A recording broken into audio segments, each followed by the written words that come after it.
మీకన్నా చాలా చిన్నోన్ని. నేను మీకు ఎదురు మాట్లాడినా అది తప్పుగానే ఉంటుంది కాబట్టి నేను ఒక విషయం నేను చెప్తా. మీరు మాట్లాడేటప్పుడు నాకు 3 లవర్లు అని అన్నారు. అవును, ఇప్పటికీ లవర్లు అని నేను చెప్పలా, వాళ్ళు చెప్పినారు. సరే, మీకు లవర్లు ఉన్నారా? లవర్స్ ఉన్నారు కదా. ఉన్నారు. సో ఇంత ఏజ్లో నాకు లవర్స్ ఉన్నారు. లవర్స్ అంటే ఏందన్నా మీ దృష్టిలో ఏంది? మీరు చెప్పండి. లవర్స్ అంటే మీరు చెప్పండి. నాకు తెలియదు, నేను తప్పనుకుంటున్నా, మీరు చెప్పండి. అక్కడ లవర్స్ అంటే ఏంది? ఓన్లీ సెక్స్ కోసమే కాదు, ఒకరికొకరికి సహాయం. ఎంతమంది ఉన్నారో తెలిసిన? ఓకే, ఆకలిగా 3 రోజులు అన్నం తిన్న ఆడవాళ్ళు ఉన్నారన్నా, వాళ్ళని తీసుకొని పోయి కడుపు నిండా అన్నం పెట్టినామని అనుకో, వాళ్ళకి మన మీద ప్రేమ పుడుతుంది. ఓకే, సో 3 లవర్స్ ఉన్నారా? 3 అని నేను చెప్పలేదన్నా, వీళ్ళు చెప్పినారు. వాళ్ళు చెప్పారు లవర్స్. వాళ్ళు సరే, మీకు ఎంతమంది లవర్స్? నన్ను అభిమానించే వాళ్ళు బోల్డ్ ఎంతమంది ఉన్నారు. సో అంటే ఇప్పటికే ఉన్నారు. అంటే 3 కాదు, ఎక్కువ మంది లవర్స్ ఉన్నారని చెప్తున్నారు, అంతేనా?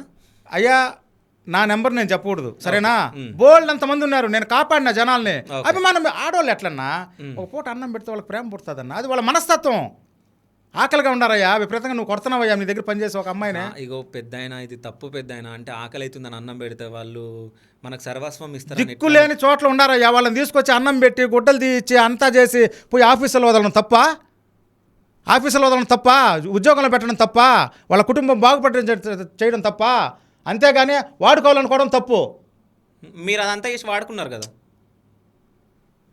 మీకు ఏం తెలుసని ఈ మాట అడుగుతా ఉన్నారు? గర్ల్ ఫ్రెండ్ అంటే అంతేనా? ఇప్పుడు మీరు గర్ల్ ఫ్రెండ్ అంటే అంతేనా?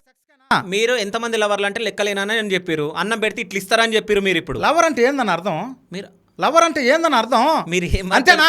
పెద్దయినా మీరు ఏం మాట్లాడుతారు? మీరు ఏమన్నారు? అన్నం మీ దృష్టిలో లవర్ అంటే అదేనేమో, నా దృష్టిలో అది కాదు. నేను అభిమానించే వాళ్ళు ఉండొచ్చు, వాళ్ళు అభిమానించే వాళ్ళు ఉండొచ్చు. మీరు చెప్పిన దాంట్లోనే ఆన్సర్ ఉంది. మరి అదే కదా.